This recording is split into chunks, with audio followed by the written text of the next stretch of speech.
Ça peut être un week-end facile sur les routes. Alors, vraiment pas. Plusieurs collisions, au moins un mort, 5 blessés selon les plus récents bilans des différents corps policiers. Ce sera à surveiller, ça peut changer parce qu'il y a toujours des gens qui se trouveraient dans un état critique là, ce matin, impliqués dans différents accidents.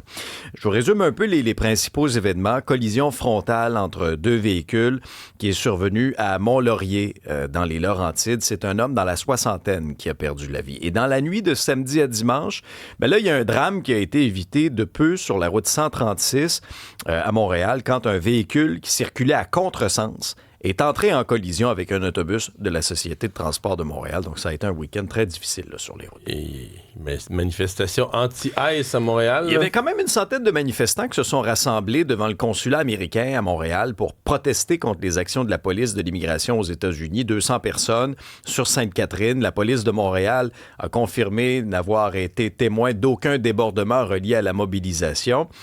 C'est pas qu'à Montréal, où il y a eu des rassemblements au Canada ces derniers jours. Il y en a eu ailleurs. C'est le cas de Vancouver aussi, où plusieurs personnes s'étaient donné rendez-vous devant le siège de l'entreprise technologique Hotsuite. C'est à Vancouver pour réclamer la fin d'un contrat qui liait cette entreprise-là à ICE. C'était un gros lancement en fin de semaine, la campagne de Bernard Drinville. On en a parlé plus tôt dans l'émission. Rupture dans le langage avec l'époque François Legault. Donc, Bernard Drinville qui veut se présenter comme le candidat qui veut changer la CAQ. Il est avec nous. Bernard Drinville, bonjour. Oui, bonjour Mario. Vous avez dit « Je ne suis pas ici pour reprendre le slogan « Continuons ». Oui, en effet, je pense qu'il faut tirer les leçons de nos 8 années au gouvernement. D'abord, prendre acte qu'il y avait un engagement fondamental qui avait été contracté avec les Québécois, un contrat moral de réinventer l'État. Et puis, 8 ans plus tard, je pense qu'on se doit d'être franc avec les Québécois que on n'a pas... on en a fait un bout, mais on n'a pas respecté ce contrat moral. Et puis, par ailleurs, moi, qu'est-ce que vous voulez, Mario? J'ai beaucoup observé la politique. J'ai pratiqué aussi la politique. J'ai été ministre à 2 reprises dans 3 ministères. Et ce que je propose, Mario, c'est aussi je dirais, le résultat de tout ce que j'ai vécu à l'intérieur de l'État. Et donc, les propositions que je mets de l'avant, c'est aussi les leçons que j'ai tirées et donc les changements qui, à mon avis, doivent être faits si on veut avoir un État plus efficace. Mais c'est ça, mais ça m'intéresse. Quelle leçon un ministre qui a occupé 3 ministères tire sur l'efficacité des ministères, sur le besoin de changement? Qu'est-ce qu'il faut changer dans ce que vous avez observé? Bien, on est vraiment pris dans un État qui est extrêmement congestionné. Et c'est difficile, pas toujours, mais souvent difficile d'obtenir les changements puis d'obtenir les réponses que tu demandes comme ministre. Les changements que tu veux faire par moment, c'est très compliqué de les faire parce que tu as beaucoup de résistance. Et donc, je pense qu'il faut se questionner sur les raisons pour lesquelles on en est arrivé à un état de surbureaucratisation comme celui qu'on vit présentement. Puis, je suis pas en train de dire, Mario, que les gens qui travaillent dans les ministères sont mal intentionnés. Je suis pas en train de dire que c'est des personnes très souvent qui veulent que ça marche. Mais on est pris dans un système qui est vraiment, par moments, on est comme pris dans un pain, là. Puis c'est difficile de faire bouger les choses. C'est vraiment difficile. Votre lancement hier arrive après une série de sondages. En fait, quand on met ça bout à bout, moins d'appui au caucus, moins d'appui au Conseil des ministres, moins d'appui dans les sondages. Est-ce que votre campagne, quand vous rédigez votre discours d'hier matin, mettons samedi, vous rédigez votre discours, est-ce que vous étiez dans un état d'esprit désespéré? Ah non, au contraire. D'abord, l'essentiel du discours que j'ai livré dimanche, je l'avais déjà sous la main avant que le sondage sorte, ou les sondages sortent. Mais vous inquiétez les sondages? Bah, écoutez, tu préfères toujours être plus haut que trop bas, mais non, moi, je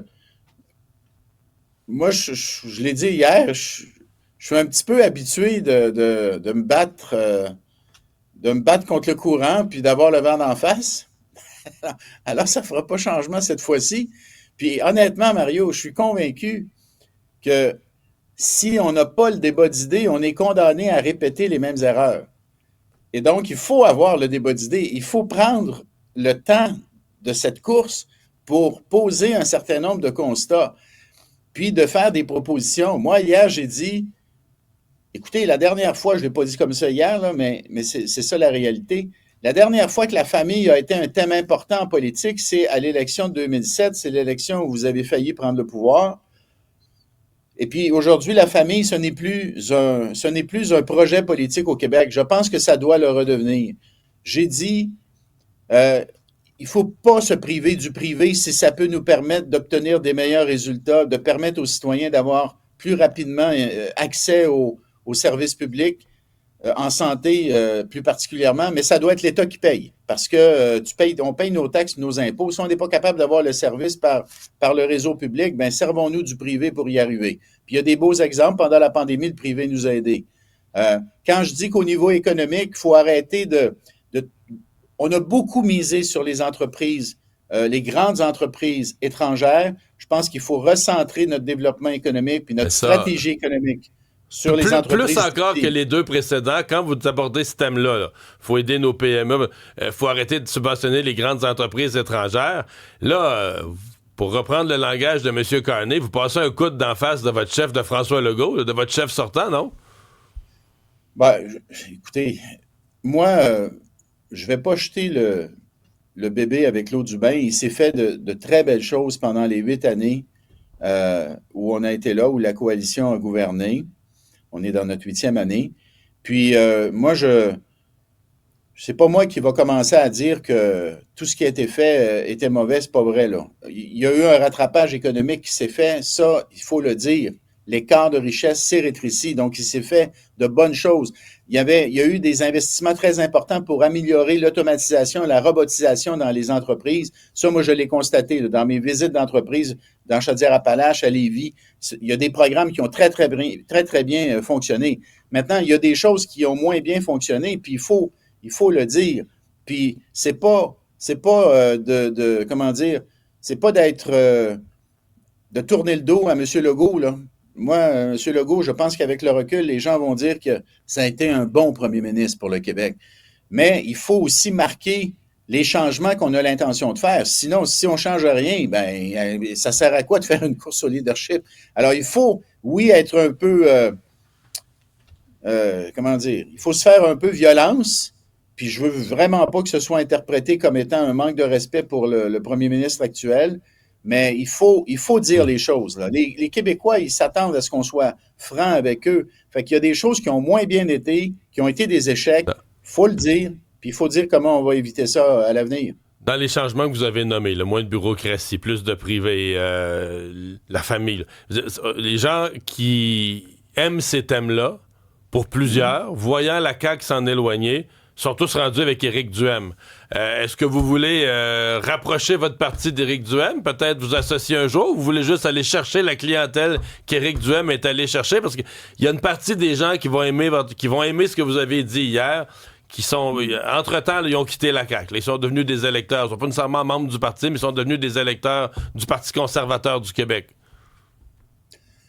Oui, bien écoutez, si les thèmes que j'avance plaident à des citoyens québécois, peu importe où ils sont rendus aujourd'hui, moi, je les invite à prendre leur carte du parti, de la coalition, puis de venir voter pour ces idées-là que je vais porter. Mario, à un moment donné, moi, est-ce que tu veux, je suis pas là pour faire des calculs partisans puis me demander où sont les clientèles. Moi, je suis ici pour proposer des idées et puis j'espère que elles vont faire leur chemin, puis je souhaite ardemment, puis je vais me battre pour ça, parce que vous avez raison de dire que les sondages, au départ, sont pas très favorables, faut le reconnaître, mais moi, je vais travailler, puis je vais me battre. J'ai appris à me... Je suis un gars pugnace, puis je suis un gars combatif, puis j'ai appris à travailler sur la terre. On travaillait 7 jours semaine, comme vous le savez. Fait que moi, je vais travailler comme un fou, là. Puis on a une sacrée bonne équipe, Mario. Je vais vous dire une affaire. on va emmener une méchante campagne. Après ça, ben là, comment Résultat. dire, On le verra au mois résultat est d'avril. entre les mains. Ouais, Bernard c'est ça. Drinville, merci d'avoir été avec nous. Au revoir. Au revoir, Mario.